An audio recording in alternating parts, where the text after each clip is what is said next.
Welcome everybody, my name is Jill Jonathan and I'm with Red, Wine, and Blue. We're a community of women who use digital media and friend-to-friend organizing to change the world one suburb at a time.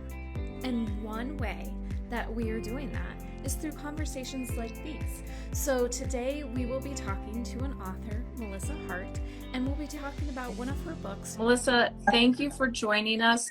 And I just want to start with your latest book that has been pulled from the shelves. Why? What's happening? Let us know.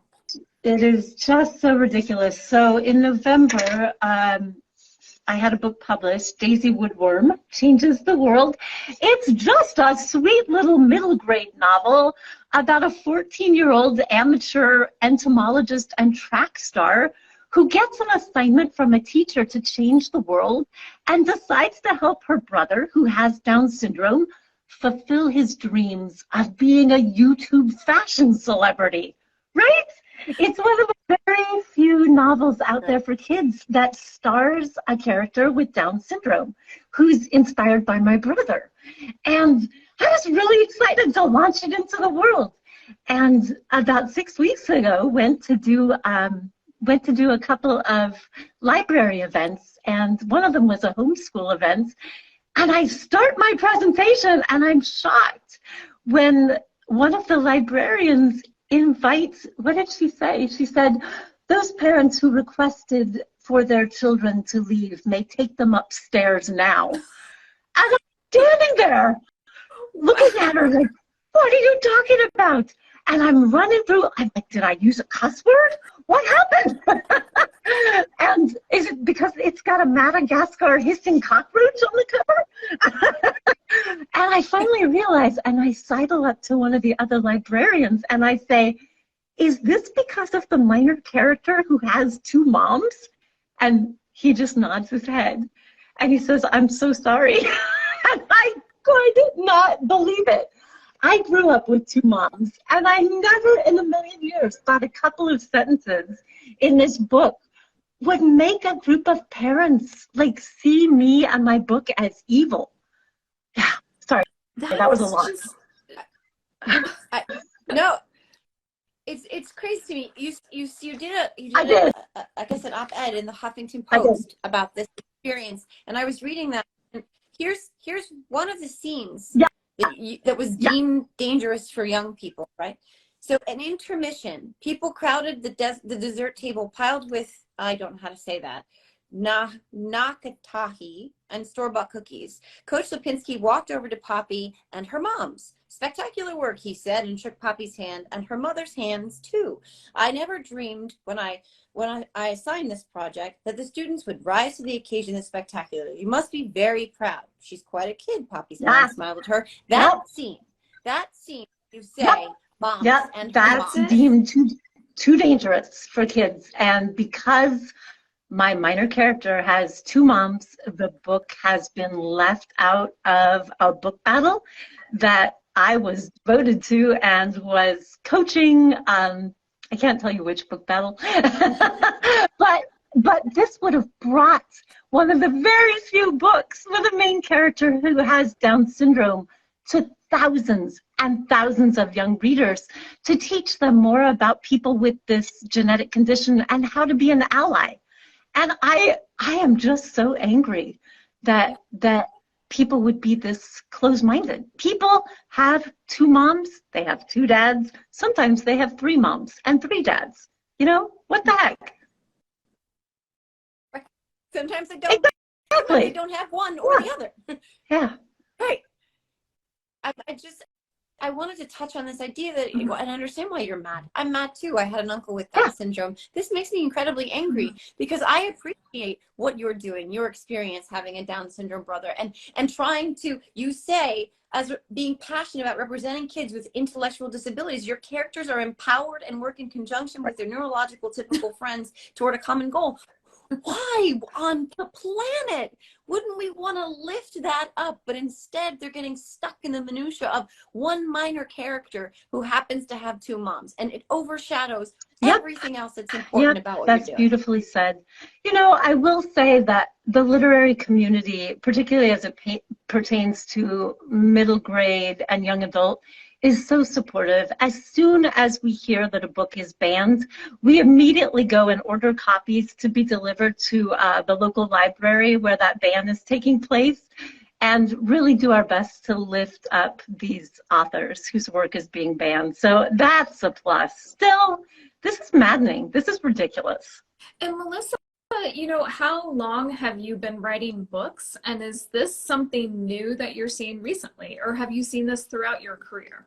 I've been writing books for 20 years, so over 2 decades.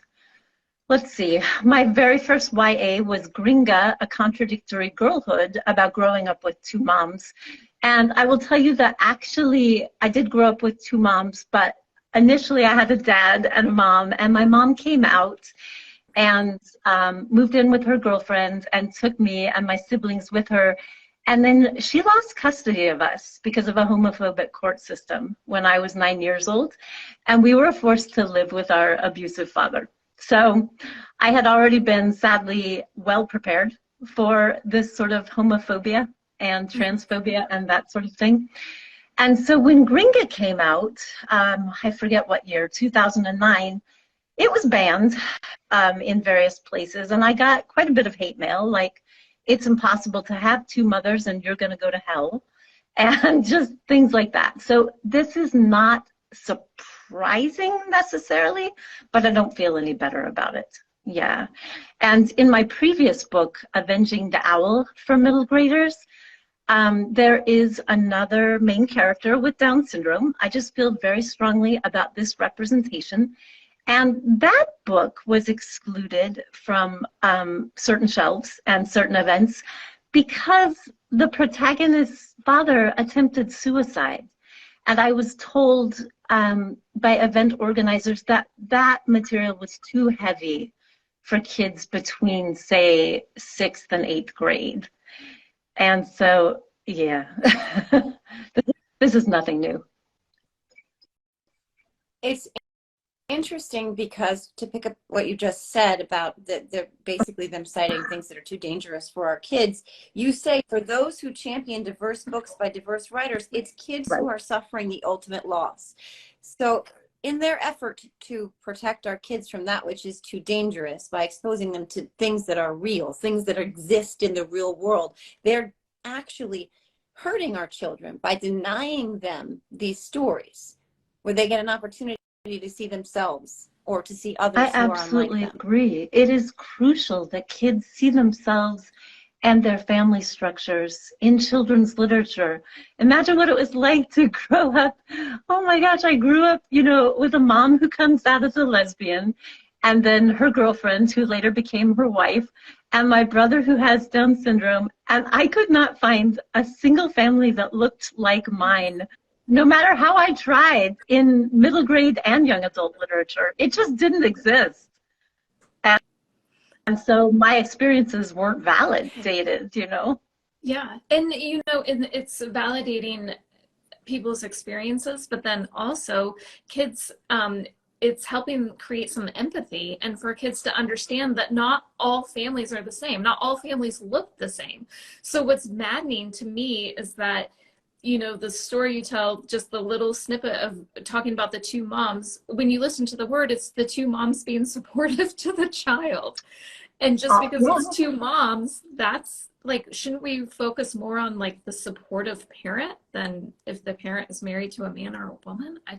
I absolutely agree. So we're going to move back in my office, hopefully not to the messy part or my bicycle. Well, actually, it's a beautiful bike if you'd like to see it. But I have to tell you about a book that I wrote that came out a few years ago, just because I think your listeners will be interested. It's got a long subtitle, but it's Better with Books, 500 Diverse Books to Ignite Empathy and Encourage Self-Acceptance in Tweens and Teens. And for this book, I literally researched 500 books published in the last decade for middle and high schoolers, and did a little book blurb for each and organized them by chapters according to, say, intellectual disability, or foster care and adoption, or religion and spirituality, or LGBTQIA families, so that everybody could quickly turn to the chapter that best reflects them, or the books they want to teach or read, and easily identify 50 different titles from that category. It was so exciting to go on book tour for that book, and nobody banned it. That's incredible. Like, that actually made me feel a little bit emotional, because that's such a beautiful thing that you did, because we talk so much about, you know, books being windows and mirrors, and how, you know, kids are, particularly with, you know, young adult readers or child readers, that they're able to both see themselves reflected in what they're reading, but to see others also and their experiences, so that they're not invalidating them, so that they're not afraid of them. You talked about peers when you were young being afraid of your brother who had Down syndrome. And like, it's interesting, because you said there still are so few books about, you know, people with Down syndrome still to this day. But when you were younger, I'm sure that was definitely the case. And you have an opportunity, and you've done so with the book you just showed us, to sort of like break down those fears and make people understand that there are differences between us, and that it's not scary, actually, that it's totally normal. It's reality. It's the real world. I feel so lucky that my mother devoted herself when we were kids to showing us the real world and all the different people who are in it. And I mean, I grew up in Los Angeles, and we traveled every tiny street in Los Angeles, and regularly went and explored the city and every single corner. And I feel like I grew up in such a vibrant world. And I just don't see why you wouldn't want to give that to your kids. Yeah. Yeah, I don't have the answer. I don't understand it either. So can you just tell us a little bit about this book and how you highlighted the character with Down syndrome? Like, what did you feel like was really important to share with the readers? I think it was really important for me to make sure that, so his name is Sorrel, but his nickname is Squirrel, because his sister couldn't pronounce his name when she was little. It was really important for me to make sure that Squirrel was a complex, round character with flaws. You know, I'm not into the angel baby thing that sometimes goes on with this community. He has flaws. He gets grouchy. He's really bummed out when his girlfriend dumps him on the dance floor and calls him boring and takes up with his best friend. He refuses to come out of his bedroom for weeks at a time. He refuses to take a shower. And the flip side, he's super fashionable. He's really kind. He's extremely hardworking, and he has so much compassion for his family and his friends. And so it was important to me to show Squirrel with all of those characteristics, and as important, to show him fully integrated into a world, as you read about, with neurodivergent and neurotypical people. And so I think I'm proudest of those scenes in which the young people with Down syndrome are working with the neurotypical middle schoolers on a fundraising car wash to save their Special Olympics summer games. And when they attend the fundraising dance, sort of led by the girl who has two moms. I really wanted to show kids and adults who read this book how to be a better ally to this demographic. Yeah. That is so important. That is so incredibly important, because, you know, it's not fair to kind of subject them to the shadows or the corners of society. You know, it's the goal is to you know, have everyone feel, you know, that they can work together, and that they can like work together on, you know, the book's plot, you know, in achieving things. And I just think that empowering this fairly Yeah. marginalized community is important, and not a lot of people are doing it. And you said, books are not teaching kids to be a certain way. Books for kids are providing safe spaces for kids to explore their identity and providing them with a language to talk about that identity and not just their identities. Like, that's why you said it. Why would anyone not Exactly. for our I mean, children? I'm sure you've already talked ad nauseum about the concept of grooming. Mhm. I do not understand how anybody could look at my books or, their counterparts and call that grooming. I'm portraying people in the real world, the Right. way we're appearing and interacting in the real world. And this librarian, and you'll see this in the HuffPost article, she finally said, well, as long as your presentation doesn't condone that lifestyle. And I just thought, what do you think I'm doing? Gosh. Right. Right. You're not out saying, hey, everybody, Yeah. this is the life you need to choose. You're just Yeah. saying, hey, Right. everybody, this is what exists out there. I'm not forcing, if anything, anyone with an agenda or Yeah. grooming is doing the opposite, where they're trying to vilify those who are different from others. And that's not fair. Again, we talk a lot about fairness, right? And it's not an accurate representation of society. And so if you're already preconditioning our young people to feel like those who are different from them are somehow less than them, or shouldn't be advocating for their lifestyles, their choices or otherwise, or their disabilities, whatever, like, that's not fair. And that, if Yeah. anything, is grooming, right? I got to tell you, That's I'm grooming. pretty tough after working in this business for 20 years. But I think the most heartbreaking moment of my career was at that library when I saw 5 or 6 families get up out of a crowded auditorium, and these parents walked their kids past all their peers and past me and left. And I just looked at these kids and I thought, you're missing so much richness, such a teachable moment in terms of exposure to people with Down syndrome. And a great story. It was just so heartbreaking. And these kids are confused, they're bewildered, but maybe they'll go and find my book at the library. They'll be like, oh, there must be some really hot sex in this, right? Like, oh wait, this is a really good story. Oh, Well, yeah. hold on, my parents don't want me to read this. I'm They're going going to to be find this. disappointed. So, And look, see, oh, I was gonna say, But and there'll be you, like, that just like really touches me. To hear that, it just, that's so sad that that's what, what is happening. And you mentioned earlier that you have such a great support group with other authors. So what are some ways that you support each other, and what are some ways that we can support you and other authors? Oh, that's wonderful. Well, I mean, I hate to sound mercenary, but first and foremost, the best way to support any author is to buy the Yes. book. Yep. And, probably not at a used bookstore. Just pay full price. It's a paperback. It's like $12. And buy an extra copy. And buy copies for your library. And buy copies for the school. And for your young friends and everybody you can think of, and put it all over social media.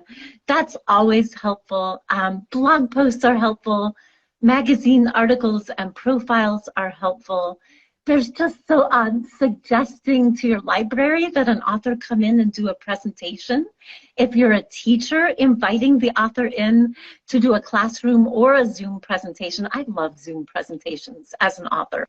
I get to see so many kids that way who otherwise couldn't afford to send me like to Tennessee or Florida or not Florida, sorry. you might not let you out. I so much want to see the Everglades, but that's just not going to happen. Those are the best ways that I know. It's called being a literary citizen. And I think, when this chat is over, I wrote 22 Ways to be a Literary Citizen that I practice every day myself. And so I'll put that up and tag you as well. So you can feel free to share that with everybody. But that's a great question. Thank you. Yeah, please definitely share that with us. Oh, that's awesome. I will. Yeah, please. Yeah, definitely, because I would like to know. And do you have any You can favorite bookstores? Like, so I'm already like, I'm definitely gonna buy this for my daughter, oh, thank you. and maybe a couple copies for the school.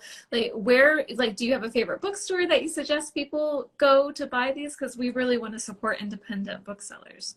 Yeah, well, I live in Oregon, so I have to say Powell's, right? Okay. Yeah. I have to say Powell's in Portland. I live in Eugene, though, 2 hours south. We have so many bookstores here. We have so many indie bookstores. So shout out to J. Michaels and Tsunami Books in Eugene, Oregon as well. And then every single indie bookstore across the country. Buy it from them. Buy it from queer-owned bookstores and BIPOC-owned bookstores. Just patronize your indie bookstores, please. Yeah. Yeah, I love it. I love that you said, I refuse to give in. I refuse to surrender. I will fight the good fight. And I'm going to ask you about this in 1 second before we wrap up. I will put on my inflatable T-Rex costume and fill the little free libraries in my community with diverse books until the cows come home. You said that. You did say that. And I think you said it on CNN, actually. And I'm curious, before we Yes, go, well, so a couple of years ago, my daughter, who's now 16, decided to buy one of those inflatable T-Rex costumes for Halloween, and I stole it. And I thought on Christmas Day, I had solicited diverse kid book donations from several organizations and newspapers who had leftover media copies. And so on Christmas Day, I put on that costume and I took my husband and we filled every single little free library in Eugene that we could find with diverse kids books. And we got some stares, we got some comments. Totally worth it. I have no dignity. My great-grandparents were comedians in vaudeville, and this is my birthright. I love that. Oh my goodness, I love that amazing. so much. I feel like you just have such a good spirit. Like, this is so saddening what's happening, but like you're finding like some joy and just, you know, you're using your power to do something good and having fun along the way. You have to, as are all of you. Thank you for what you're doing. Yeah.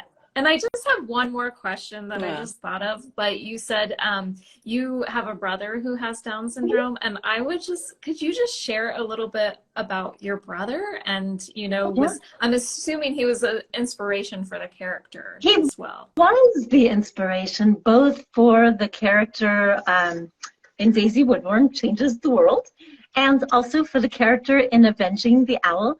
And my brother's great. His name is Mark. And he loves Special Olympics, just like Squirrel in Daisy Woodworm. He does all the sports he can possibly do. I think he's into track and field this season. He loves a good Corona. He loves a beautiful woman. He has a part-time job. He works at, I think it's Outback Steakhouse, something like that. Loves great food, loves NBA, passionately devoted to, oh gosh, I'm always going to get this wrong, Kobe Bryant? Yeah, I think it's Kobe Bryant. No, it might be LeBron. My apologies, Mark. And loves himself some country western music. Yep. I love that. Oh my goodness. Melissa, thank you so much for joining us. Thank you for the work that you do and just inspiring kids to, you know, learn about people that aren't just like them. We want to be around all kinds of different people and diversity and be curious. I mean, that's what we want in this world. So Absolutely agree. What a wonderful world that would be. Yeah. Thank you so much, everybody, for joining us. Definitely check out redwine.blue. We'll save this conversation on Instagram, but we'll have a link to it also from our website. So again, thank you, Melissa. Thank you, Joe. Have a great afternoon. Thank you, everybody. Thank you. Bye.